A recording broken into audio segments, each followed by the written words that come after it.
জাহান্নামের আগুন মাবুদ সইতে পারবো না,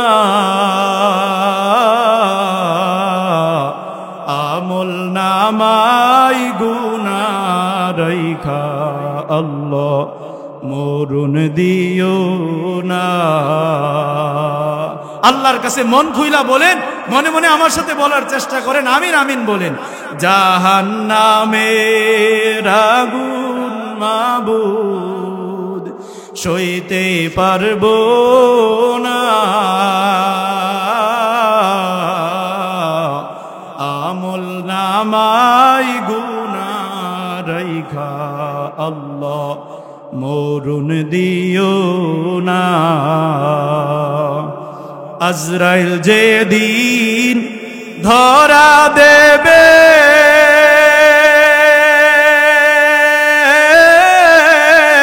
কোনো উজর না থাকিবে, আজরাইল যেদিন ধরা দেবে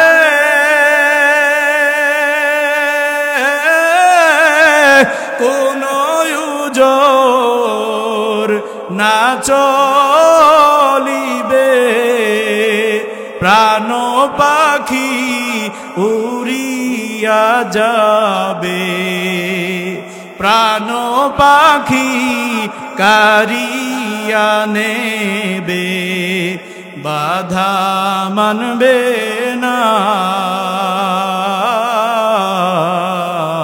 বলেন না, আমল নামাই গুনাহ রাইখা আল্লাহ মরণ দিও না।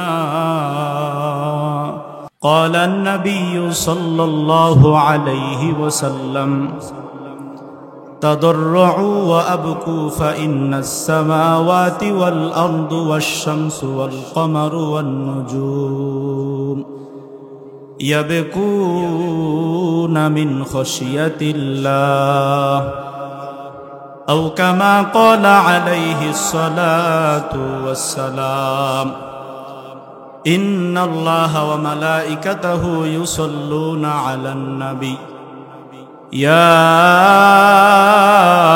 أيها الذين آمنوا صلوا عليه وسلموا تسليما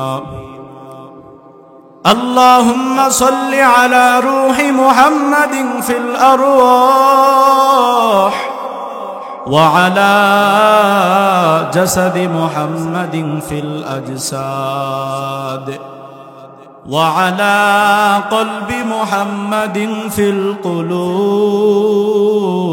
القلوب وعلى قبر محمد في القبور سبحانك لا علم لنا إلا ما علمتنا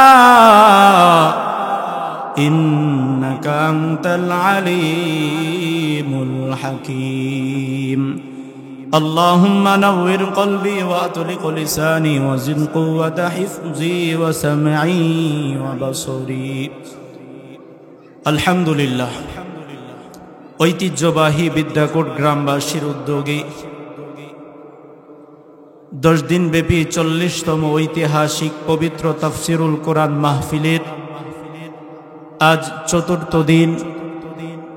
আজকের এই মাহফিলের সম্মানিত সভাপতি সাহেব, প্রধান অতিথি, বিশেষ অতিথি, বিশেষ করে আমার আগে যিনি বয়ান করতেছিলেন, অনেক মায়াবী কণ্ঠে আপনাদেরকে বয়ান শোনাইতেছিলেন, হযরত মাওলানা মুফতি মাইনুদ্দিন নবীনগরী সাহেব সহ মুআজ্জাজ মুকাররম জাতির মাথার মুকুট হযরত উলামায়ে কেরাম, আল্লাহ পাকের আশিকিন, জাকিরিন, শাকিরিন, মুরব্বিয়ানে আজম, সমবয়সী কলিজার যুবক বন্ধুগণ, স্নেহের ছোট ভাই, পর্দার আড়ালে অবস্থানরত অত্যন্ত শ্রদ্ধেয় আমার মা ও ভগ্নীগণ, সৃষ্টির মহান স্রষ্টা রব্বে কারিমের নিকট অসংখ্য অগণিত শুকর ও সুজুদ যে আল্লাহ পাক এই ফিতনার জমানায় আমাদেরকে ফিতনা থেকে ফারেক করে 10 মায়ের 10 সন্তানকে আপন হয়ে মুসলমানদের ক্লান্তি লগ্নে একই সামিয়ানার নিচে আসার বসার এবং কিছু কথাবার্তা আমলের নিয়তে বলার এবং শোনার তৌফিক যেই রব্বে কাবা আমাদেরকে দান করেছেন, কেউ জবান বন্ধ রাখবেন না। অন্তরের অন্তঃস্থল থেকে শুকরিয়া আদায় করছি। সকলে পড়ি আলহামদুলিল্লাহ। আরো জোরে বলেন আলহামদুলিল্লাহ। আমি আপনাদের সামনে পবিত্র কালামে পাকের 10তম পারার 19 নং পৃষ্ঠার সূরা তাওবার 82 নং আয়াতে কারিমা তেলাওয়াত করেছি। নবী করিম সাল্লাল্লাহু আলাইহি ওয়াসাল্লামের অসংখ্য গণিত হাদিসের ভান্ডার থেকে একখানা হাদিসের টুকরো আপনাদের সামনে তেলাওয়াত করেছি। তেলাওয়াতকৃত আয়াত এবং হাদিসকে সামনে রেখে অল্প সময়ে কিছু বলার আশা করছি। ওমা তৌফিক ইল্লা বিল্লাহ।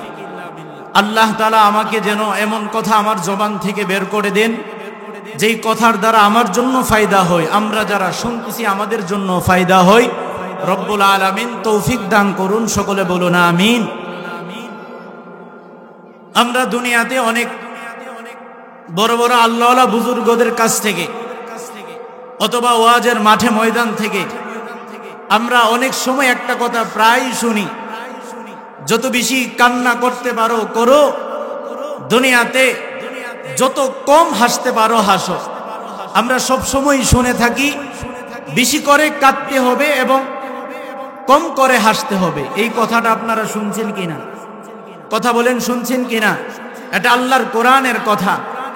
আল্লাহ তাআলা এই কোরআনের এই আয়াতের মধ্যে কি বলেছেন, এই আয়াতকে নিয়ে স্বল্প সময়ের ভিতরে আমি আপনাদেরকে কিছু বলার আশা করতেছি। আপনারা মনোযোগ সহকারে শুনবেন তো ইনশাআল্লাহ।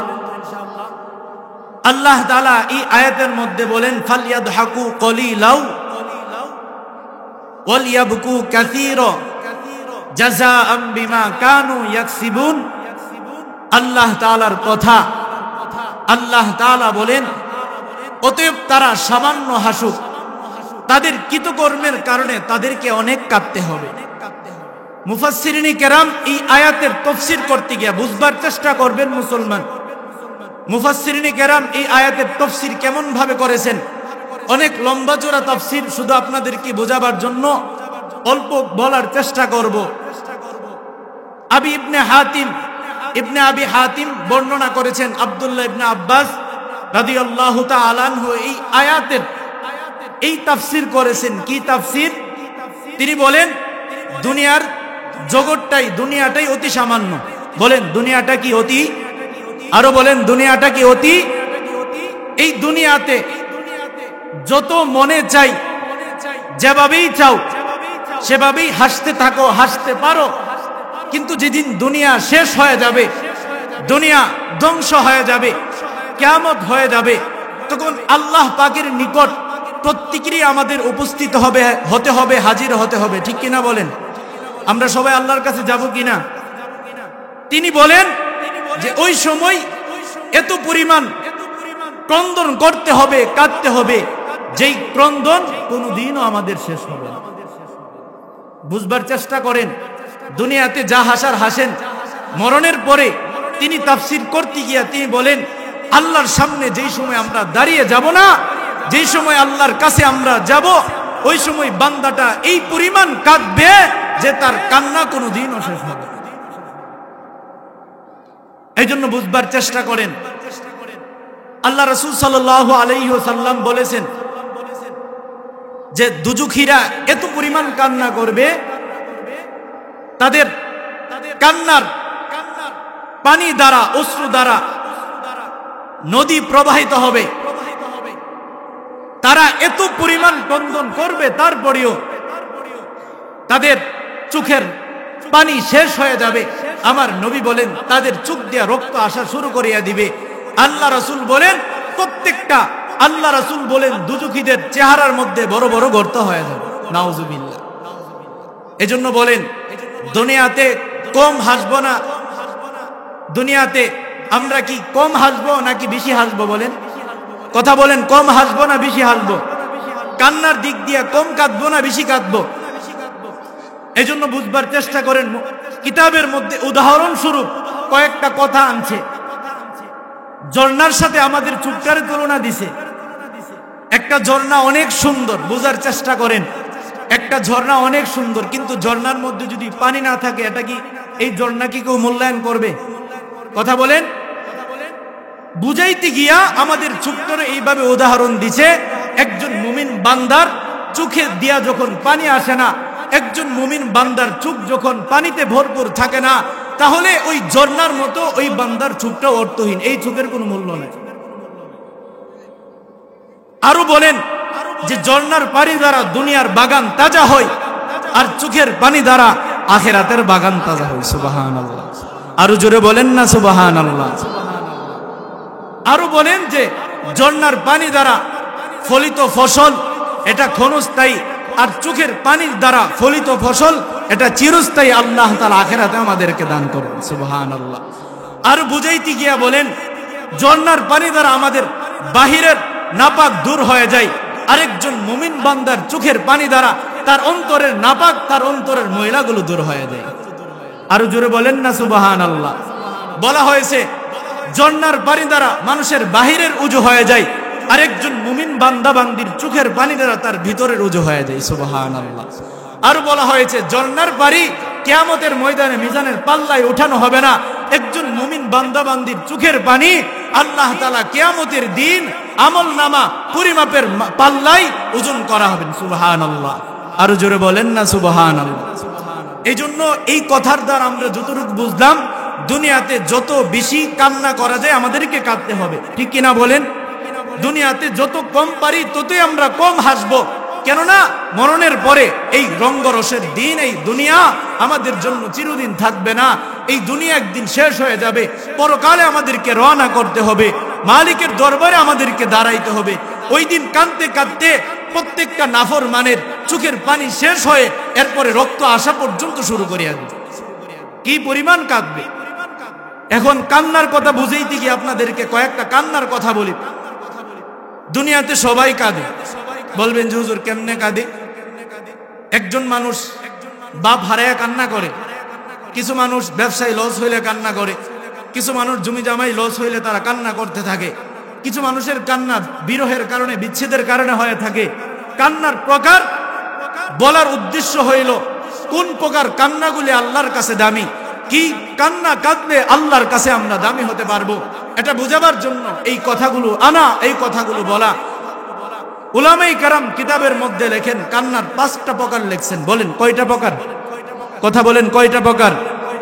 1 নম্বর, বুঝেন আলোচনা বুঝবার চেষ্টা করবেন। মনে করেন না যে যত বড় সুর দিতে পারে, কণ্ঠ দিতে পারে, বড় যারা বক্তা আছে তাদের ওয়াজের মধ্যেই ফায়দা আছে। না না, আপনি এক একজন বক্তার এক একজন যেই লেভেলের হোক না কেন, আপনি শুরু থেকে শেষ পর্যন্ত শুনবেন, এটার দ্বারা কিছু ফায়দা আপনার আমার জন্য হবে। আপনি প্রথমে শুনলেন না, মাঝে এসে বলবেন যে হুজুর কি ওয়াজ করে। এজন্য বুঝবার চেষ্টা করেন, দিল লাগায় বোঝার চেষ্টা করেন। 1 নম্বর কান্নার প্রকার, মুসিবতের কারণে মানুষ কান্না করে। যেমন কোন ছেলে পরীক্ষায় ফেল হয়েছে, সে কান্না করে, মুসিবতের মধ্যে পড়ছে, আমি পরীক্ষায় ফেল করিয়া ফেলাইছি। কিছু মানুষ ব্যবসায় লস হয়ে গেলে কান্না করে, গরিব মানুষ হলে, জমি জামার ভালো না হইলে সে কান্না করতে থাকে। এটা হলো 1 নম্বর কান্না, মুসিবতের কান্না। বলেন 1 নম্বর কান্নার প্রকারটা কি? মুসিবতের। বলেন 1 নম্বর কান্নার প্রকার কি? আমার সাথে সকলেই বলতে হবে, 1 নম্বর কান্নার প্রকার কি? মুসিবত।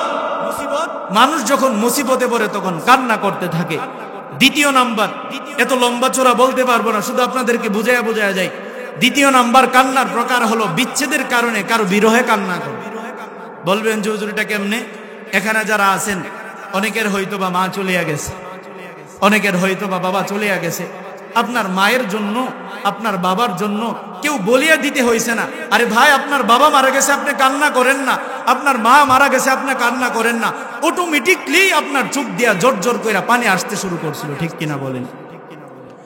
এই জন্য মুসলমান বন্ধু আমার, আল্লাহ তাআলা বলেন দুনিয়ার বান্দারা যখন বেশি বেশি করে কান্না করে, দুনিয়ার বান্দারা যেন কম কম করে দুনিয়ার মধ্যে হাসে।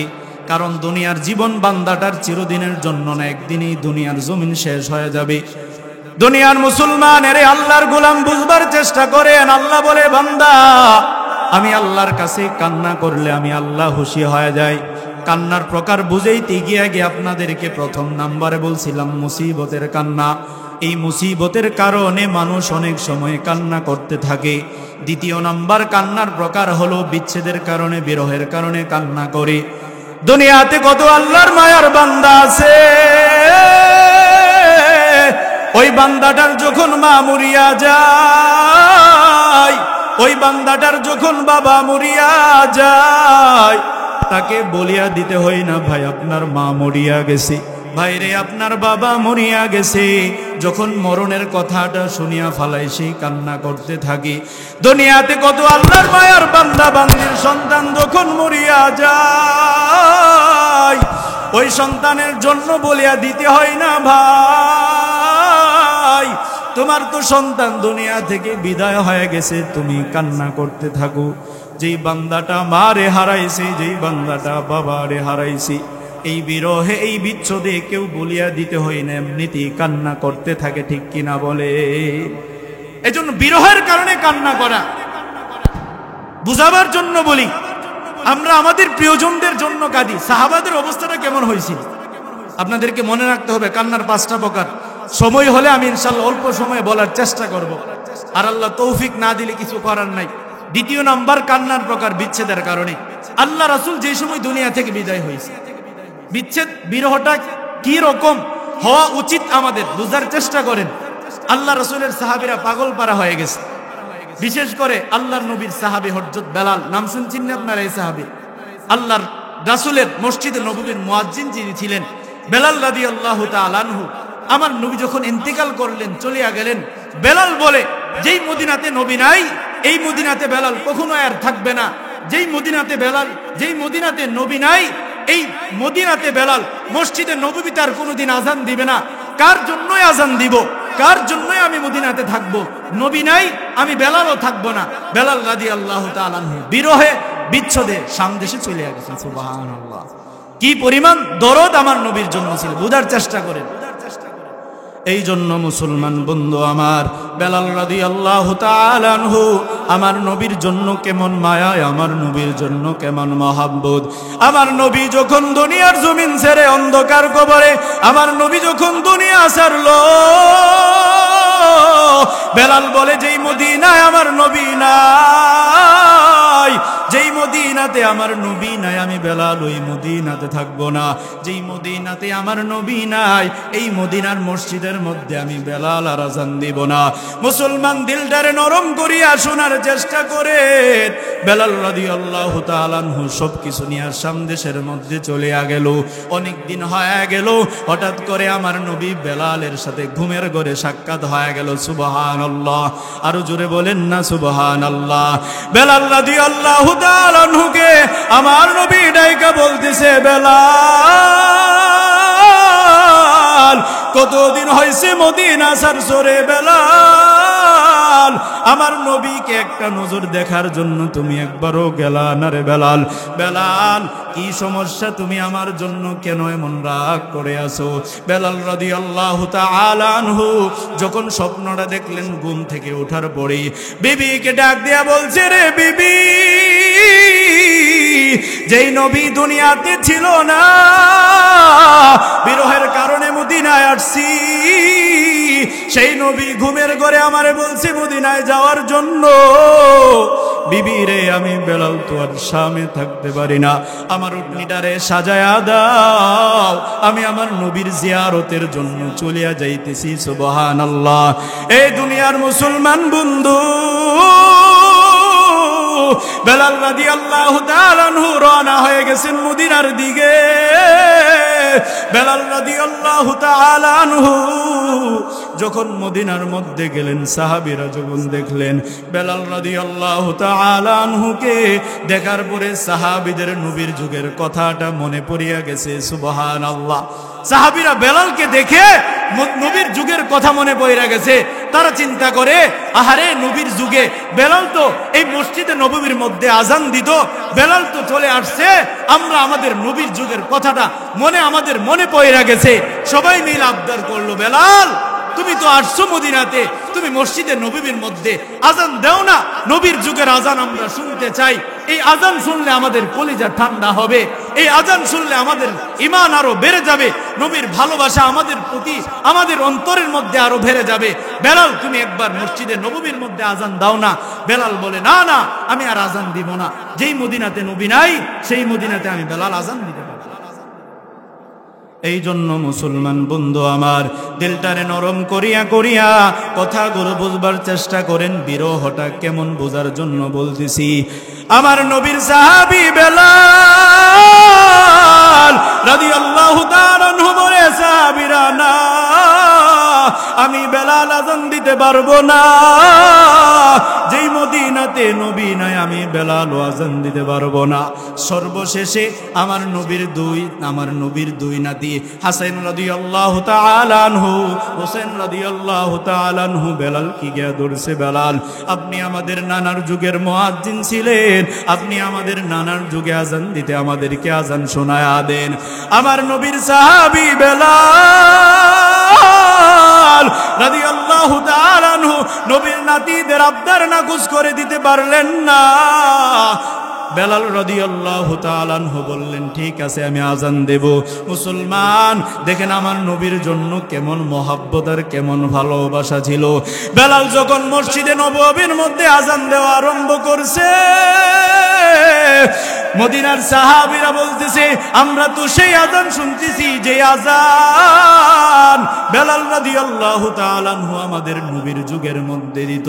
মুসলমান সাহাবীদের অবস্থাটা এমন হয়ে গেল, সাহাবীদের অন্তরটা যেন ফাইটা যায় আমার নবীর মহব্বত, সাহাবীদের কলিজাগুলো যেন ফাইটা যাবার উপক্রম হইতেছে। সকল সাহাবীরা কান্না আরম্ভ করছে, আমার নবীর জন্য কাঁদে, আমার নবীর বিরহের জন্য কান্না। এরে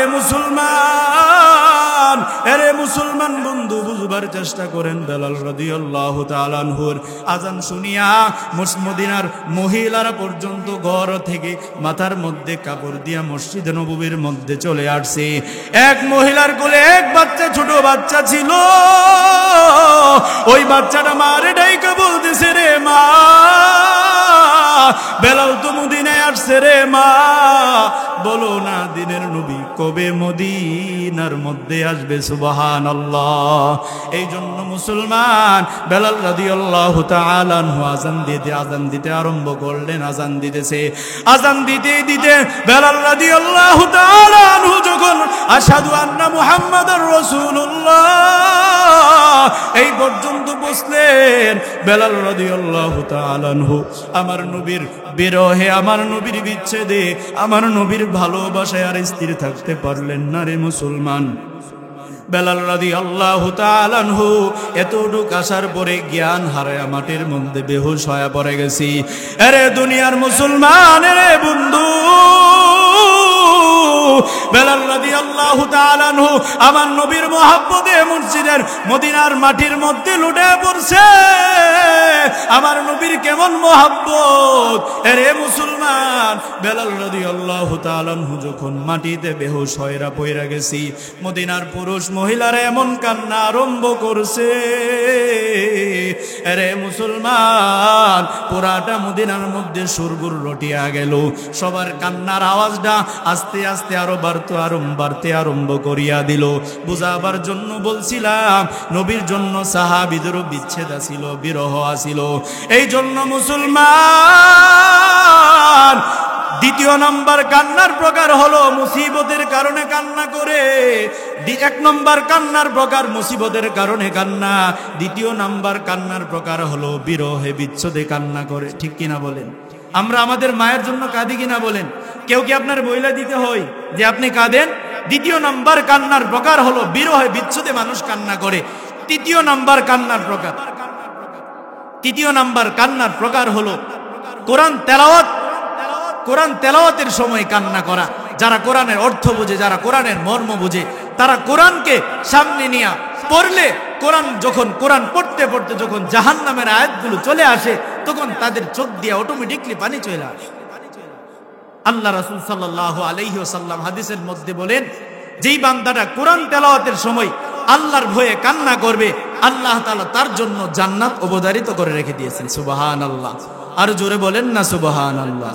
এই জন্য মুসলমান বন্ধু আমার, এই জন্য আবু বকর সিদ্দিক রাদিয়াল্লাহু তাআলা আনহু বলেন, ফা ইন লাম তাবকু ফাতাবাকু, বান্দারে কান্না না আসতে পারে কান্নার ভান করতে হবে। কেন না বান্দা, 3 নম্বর কান্নার প্রকার হলো কোরআন তেলাওয়াতের সময় কান্না করা। 4 নম্বর কান্নার প্রকার হলো গুনাহের কথা স্মরণ করে কান্না করা। কিসের কথা বলেন না? আরো জোরে বলেন না কিসের কথা? আরে মুসলমান, এখানে কয়জন আছেন গুনাহের কারণে হাত উঠাইছেন? রে মালিক, সারাটা জীবন গুনাহ করে কাটাইছি রে আল্লাহ, আমার সারাটা জীবন গুনাহ দ্বারা ভরপুর। কই দিন আল্লাহর কাছে বলছেন? নামাজ পড়ার পরে কই দিন হাত উঠে আল্লাহর কাছে 2টা চোখের পানি ফালাইছেন?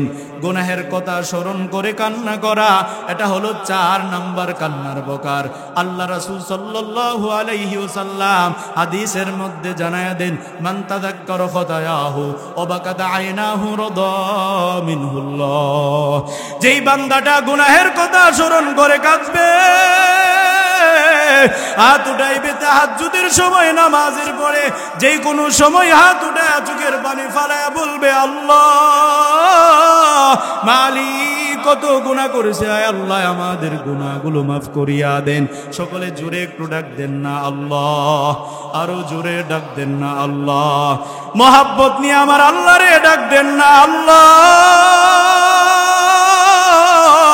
আয় আল্লাহ আমাদের গুনাহগুলো মাফ করিয়া দেন, আমিন বলেন। আরো জোরে বলেন না আমিন। আয় আল্লাহ জীবনে আর গুনাহ করব না, আমাদের গুনাহগুলোকে আল্লাহ মাফ করিয়া দেন। আল্লাহ রাসূল বলেন, যেই বান্দাটা গুনাহের কথা স্মরণ করে করে করে করে কান্না করবে, ওই বান্দাটা আল্লাহ তাআলার পক্ষ থেকে মাফ পেয়ে যাবে।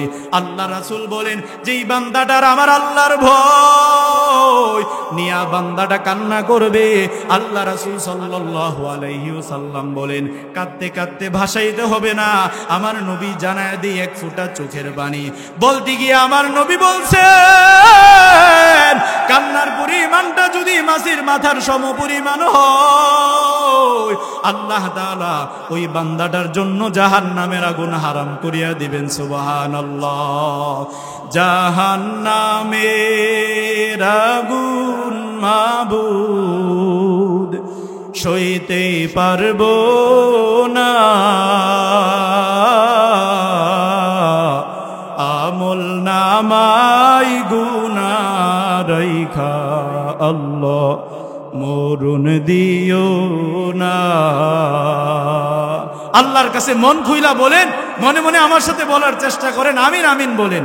জাহান্নামের আগুন মাবুদ সইতে পারবো না, আমল নামাই গুনাহ রাইখা আল্লাহ মরণ দিও না। আজরাইল যেদিন ধরা দেবে,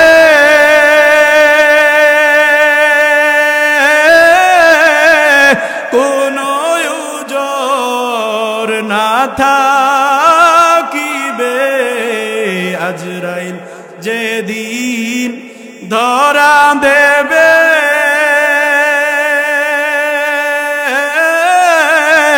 কোনো উজর না চলিবে, প্রাণ পাখি উড়িয়া যাবে, প্রাণ পাখি কারিয়া নেবে, বাধা মানবে না। বলেন না, আমল নামাই গুনাহ রাইখা আল্লাহ মরণ দিও না। মুনকার নাকির ফেরেশতা এসে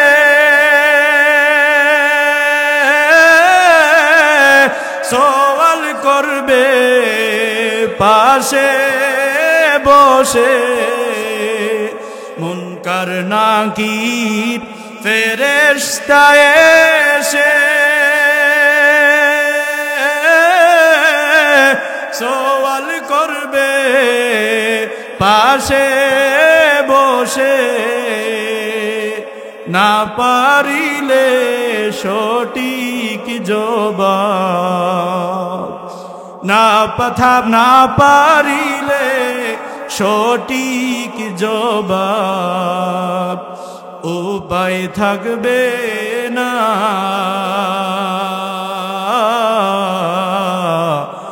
আমল নামাই গুনাহ রাইখা আল্লাহ মরণ দিও না, আমল নামাই গুনাহ রাইখা আল্লাহ মরণ দিও না। চিল্লায় বলেন না আমিন। এই জন্য মুসলমান বন্ধু আমার, ওই দিন কান্নার কোনো সীমানা থাকবে না, দুনিয়াতে আমাদের কাঁদতে হবে। কান্নার 3 নাম্বার প্রকার কি জানেননি? কান্নার 3 নাম্বার প্রকার হলো কান্নার 3 নাম্বার প্রকার হলো কোরআন তেলাওয়াতের সময় কান্না। কান্নার 4 নাম্বার প্রকার হলো গুনাহের কথা স্মরণ করে কান্না। 5 নাম্বার কান্নার প্রকার বলে আমি শেষ করতেছি। 5 নাম্বার কান্নার প্রকার হলো আল্লাহর ভালোবাসায় কাঁদা। সুবহানাল্লাহ। আল্লাহ রাসূল জানায় দি, মান বাকা বিইশতিয়াকিল মাওলা ফাহুল জান্নাতুল মাওয়া। যেই বান্দাটা আল্লাহর ভালোবাসা নিয়ে কাঁদবে, আল্লাহ তাআলা ওই বান্দাটাকে জান্নাতুল মাওয়া দান করবেন। সুবহানাল্লাহ। এই জন্যই তো আমার নবী বলেন, আমি যা জানি তোমরা যদি তা জানতে বেশি বেশি কান্না করতে, কম কম হাসতে। আমার নবী আরেক হাদিসে জানায় দি, ক্বালান নবী সাল্লাল্লাহু আলাইহি ওয়াসাল্লাম, তাদররু আবকু ফাইন্নাস সামাওয়াতি ওয়াল আরদু ওয়াশ শামসু ওয়াল কমারু ওয়ান নুজুমু ইয়াবকুনা মিন খাশিয়াতিল্লাহ। আমার নবী জানায়া দেই, দুনিয়ার মানুষদেরকে জানায়া দিয়েছেন, তোমরা আল্লাহকে ভয় করো এবং কান্না করো, কারণ আসমান জমিন, চন্দ্র সূর্য নক্ষত্ররাজি সব কিছুই আমার আল্লাহর জন্য কান্না করে। এই জন্য কান্নার 5টা প্রকারের মধ্যে এক প্রকার তো নিজের জন্য কাঁদা, মুসিবতে পড়লে এটা নিজের জন্য কাঁদেন। 2 নম্বর কান্নাটাও বিরহে বিচ্ছেদে নিজের আপনজন চলিয়া গেলে কাঁদেন। এই 2 কান্না আল্লাহর কাছে কোনো গ্রহণযোগ্য না। 3 নম্বর যে কান্না, কোরআন তেলাওয়াতের সময় মহব্বত নিয়ে কাঁদতে পারলে আল্লাহ জান্নাত দিয়া দিবে। সুবহানাল্লাহ। 4 নম্বর কান্না, গুনাহের কথা স্মরণ করে কাঁদলে এটার জন্য লাভ আছে। 5 নম্বর কান্না, আল্লাহর ভালোবাসায় কাঁদলে। 5 প্রকার কান্নার মধ্যে 2 প্রকার কান্না আল্লাহর কাছে কোনো লাভ নাই। 3টা যে কান্নার প্রকার আছে, এই 3 প্রকার কান্না আল্লাহর কাছে লাভ আছে। আল্লাহ আমাদের সকলকে আমাদের গুনাহের কথা স্মরণ করে আল্লাহর ভালোবাসায় কোরআন তেলাওয়াতের সময় আল্লাহর কাছে মাফ চেয়ে গুনার জন্য আমাদেরকে দুনিয়া ছাড়ার তৌফিক দান করুন। সকলে বলুন আমিন। আর জোরে বলুন আমিন। আল্লাহ আমাদের সকলকে, আমি সহ, এই কথাগুলোর উপর আমল করার তৌফিক দান করেন। ওয়া আখিরু দাওয়ানা আলহামদুলিল্লাহি রাব্বিল আলামিন। আসসালামু আলাইকুম ওয়া রাহমাতুল্লাহি ওয়া বারাকাতুহু।